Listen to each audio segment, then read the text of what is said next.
Spread your legs. Clear. Let's go.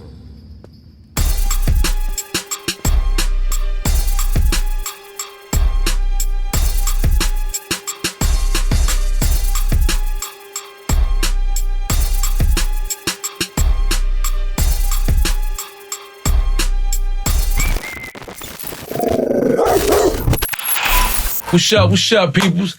You already know we back, dog in the yard, it's that Happy New Year vibe.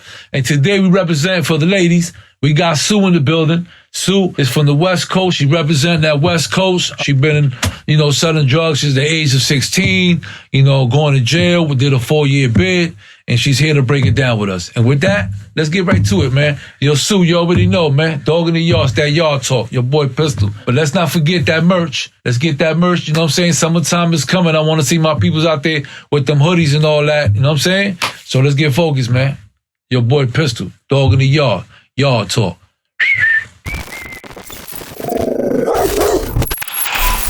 When you in that Tampa Bay area, make sure you reach out to my boy Gus Torres, man. If you want anything that has to do with real estate, man, make sure you hit him up. You get the lowest prices and the finest houses, man. Trust me when I tell you. But don't forget to mention my name. You already know that Pistol Peter get you that early discount. And that's my brother, man, Gus Torres. You already know, out in the Tampa Bay area. Make sure you hit him up, man. Sell, buy, invest, all that. Make sure you hit him up, man, because he focused with that out there. Tampa Bay, you already know, it's your boy Pistol, man. Get at me.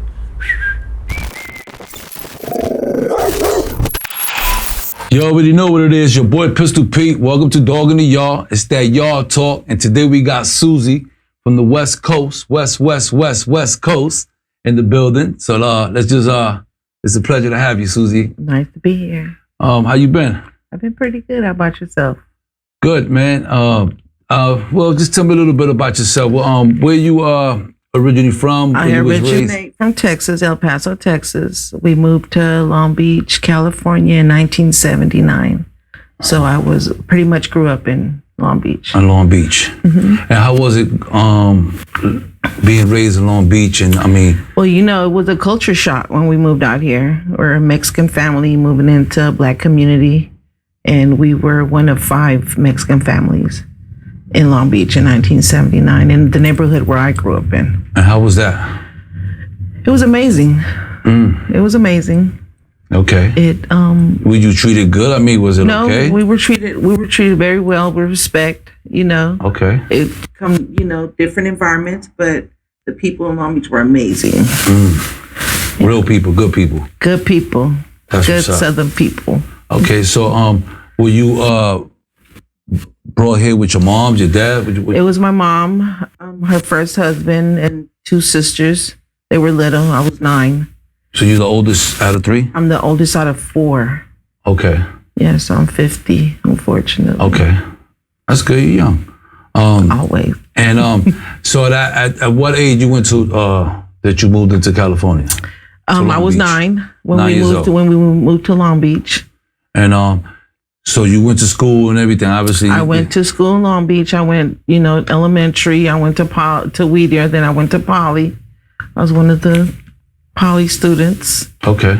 Back in the 80s. All right.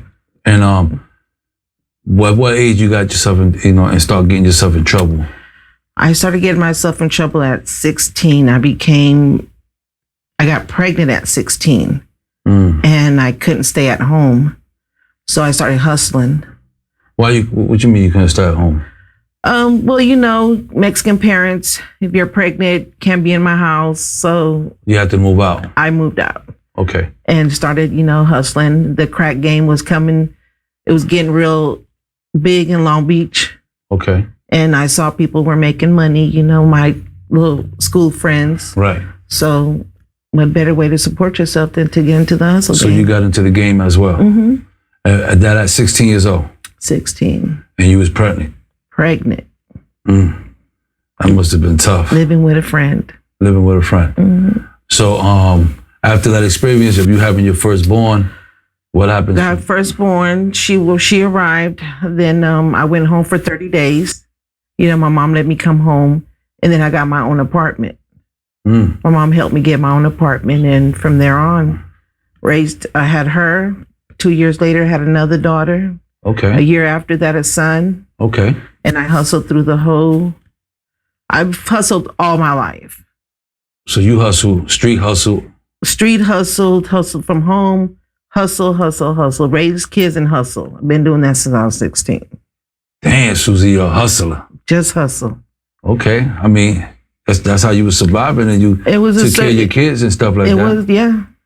I had odd jobs, but it wasn't like the hustle game. Yeah, the hustle game was more consistent at that point, I guess. And it's the thing about, when you hustle, when you're doing, it's your adrenaline. Okay. It's, it hypes you up. And that's what it did back then. So how long you did it for? I mean, like, before you got yourself in trouble at 16? 16, I caught a case, 92, so I was 22. Okay. When I got arrested the first time. So you went to jail? I went to the county jail. Where's that at? It's LA County. Okay. It's LA County. How was that? Your first experience there? It was. You was what? 22 years old? 22. How was that? Going in there, transition from being free, hustling, and going to jail? I built another persona. You have to become tough.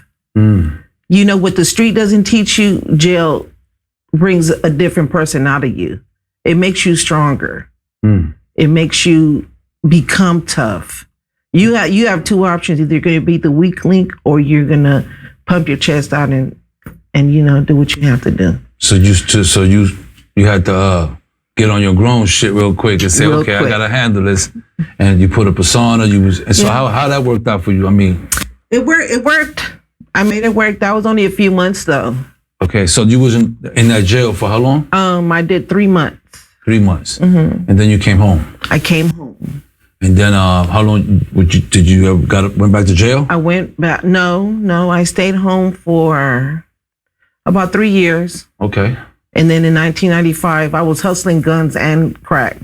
And in 1995, I was in a huge Long Beach raid. Okay. And that's when I caught my first prison case. What kind of case was it? Conspiracy, drugs? No, it was drugs and guns. Okay. Yeah.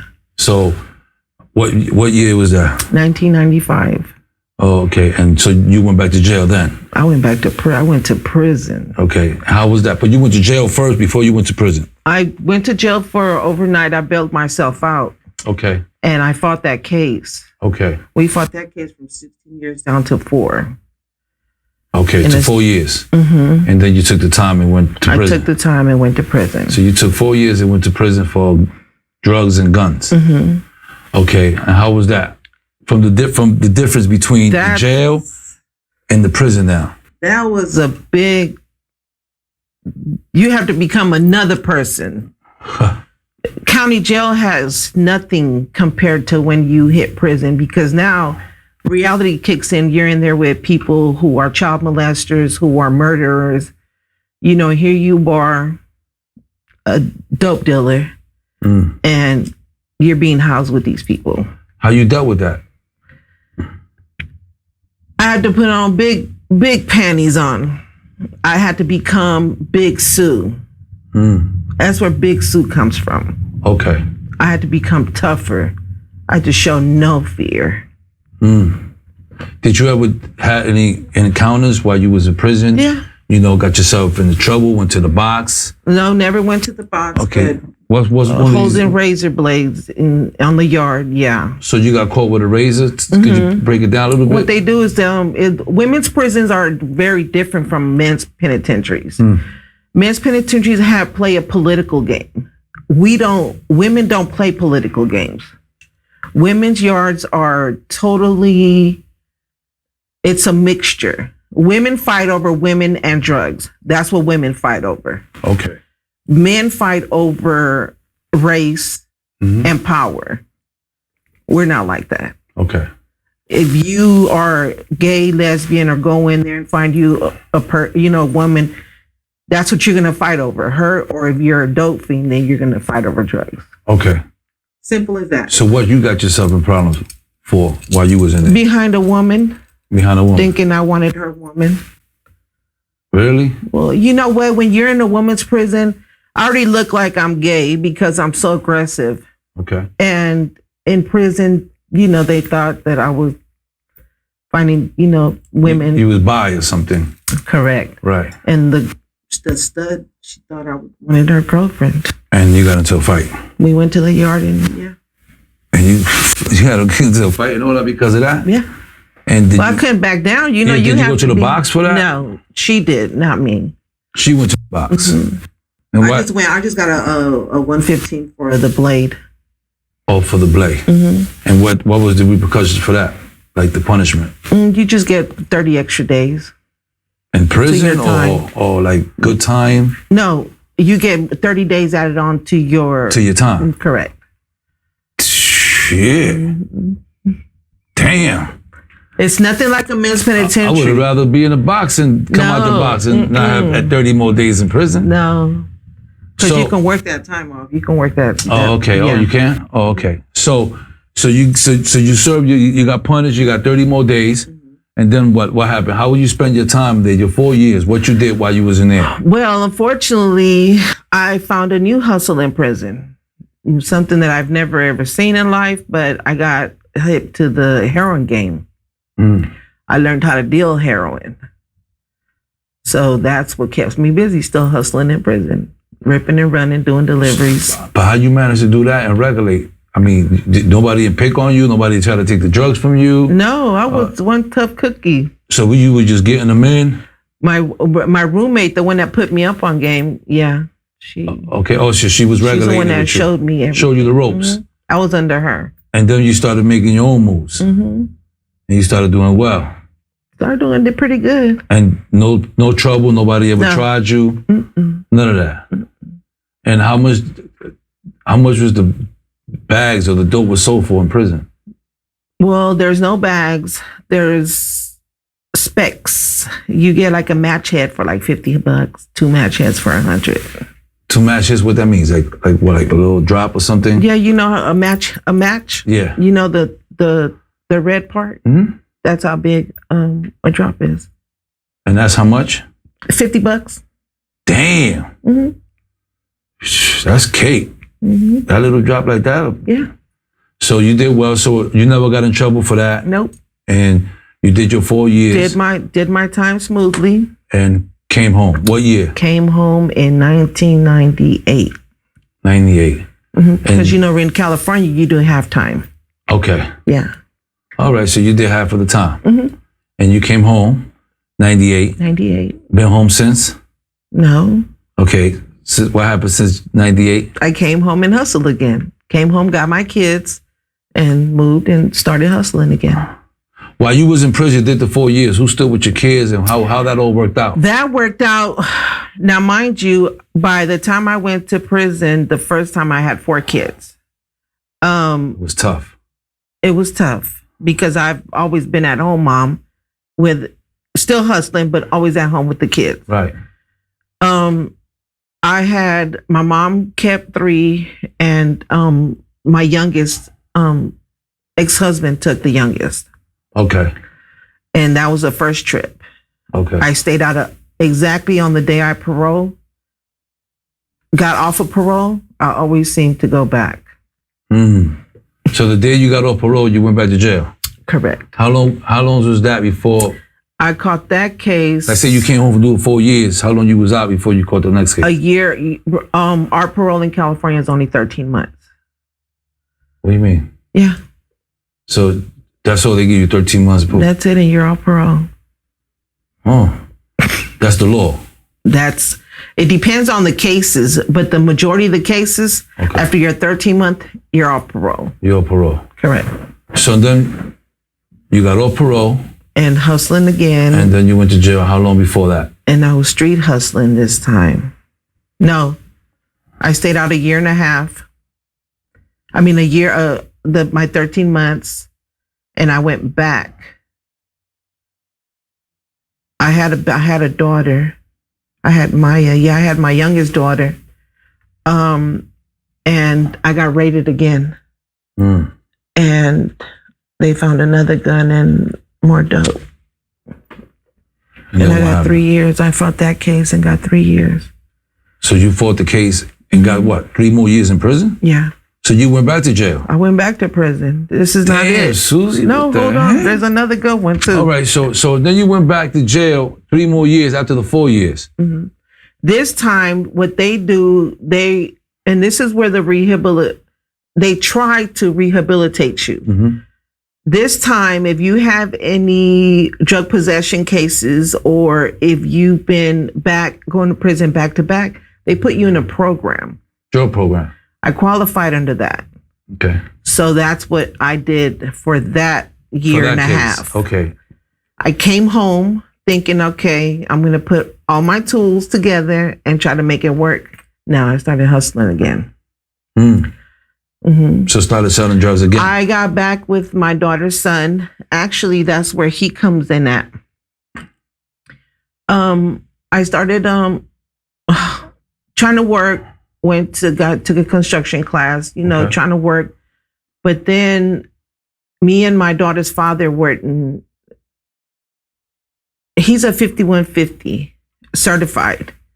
He had took the rent money, and I lost my place. We moved in with him and his mom in his garage, me and 5 kids. Okay. And I left his mom's place and moved in with a friend, and I started hustling in the streets. Mm-hmm. What I hadn't done since 1986. And sure enough, I caught a case. That one cost me 6 years. Wow. So I was only home a year and a month every time, and then that was my last case. Though, and you did 6 years in 2003. And how was that? That was hard. Going back. That was really hard because the kids were older, and how I left them. My parents told me I was dead to them. They weren't going to help. The kids suffered a lot, so I took it really hard. Yeah. So it was time for me to figure out, okay. To work on yourself, for real. Correct. That's good, what though. I did. So you did so out of the 6 years, you did 3. I did 3. Okay. I went to, I trained for fire camp and went to fire camp and paroled from fire camp.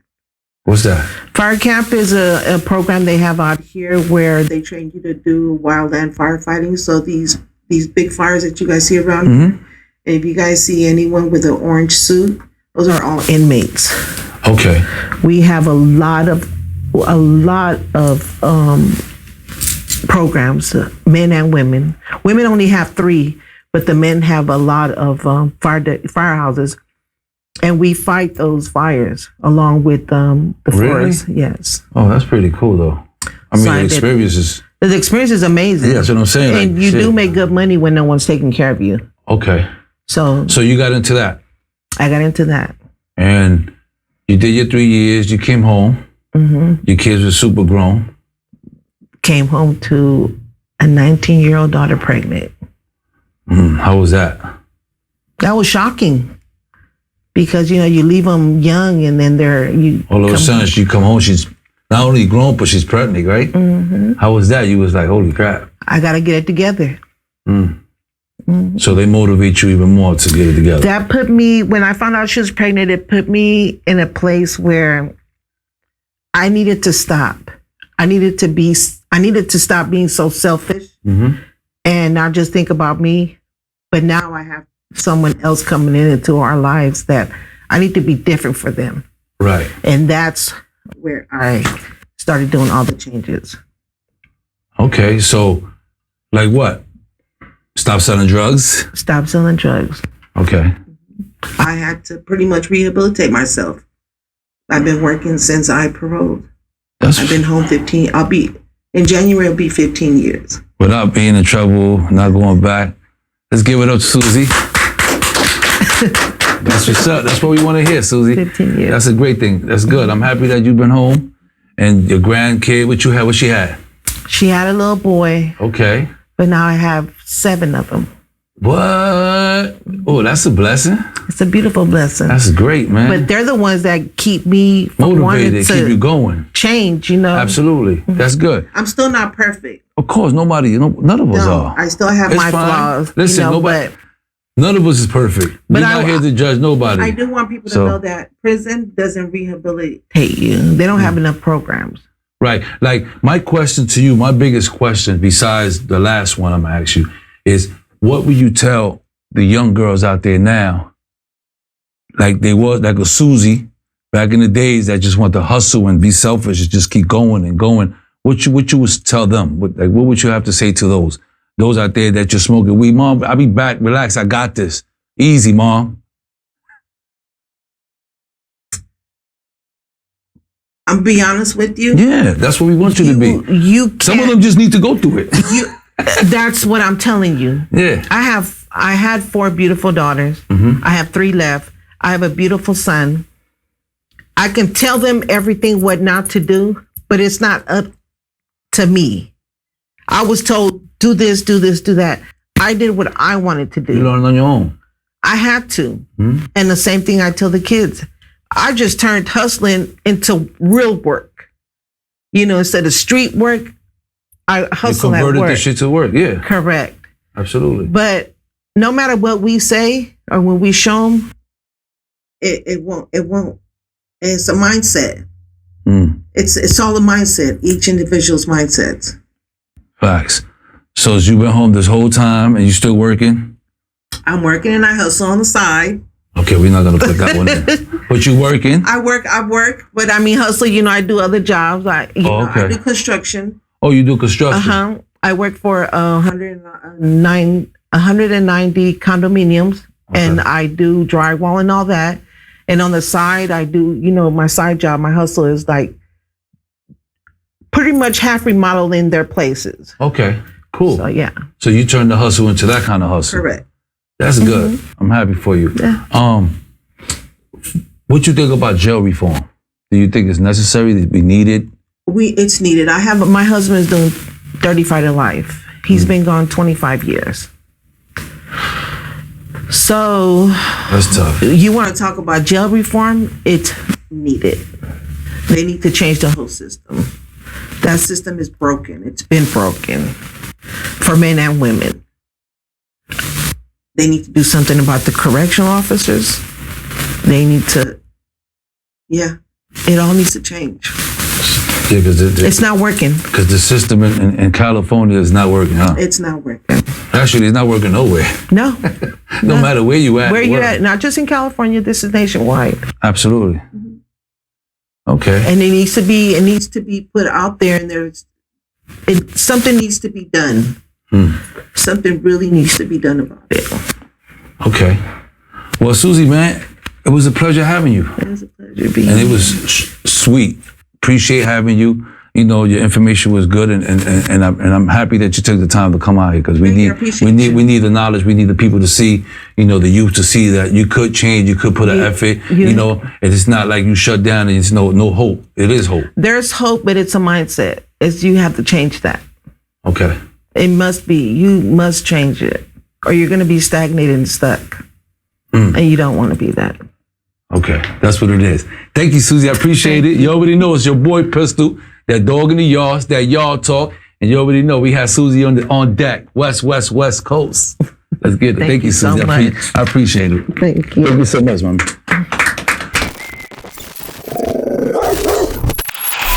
I mean, Sue was official, man. You know, you get a lot of guys, you know, you expect dudes to be official, you know, but when you get a woman that's been through some shit, and, you know, and is here to break it down with us and share her story, is ill. You know what I'm saying? So I want to, you know, salute, you know, all my ladies out there. You know, Sue, thank you so much, you know, for being a part of my show. Appreciate you, man. Keep doing the right thing. You know what I'm saying? Keep raising them kids and showing example, man. You already know that prison life is shit. But before I go, I want to make sure that I mention, man, go get that merch, man. That dog in the yard. Y'all been asking for it, telling me on my Instagram, hitting me up, yo, the merch. Get on that teespring.com and just put dog in the yard. The shit is all there. The store's right there. You know what I'm saying? So with that being said, your boy Pistol Pete, man. Dog in the yard, man. Happy New Year's, man.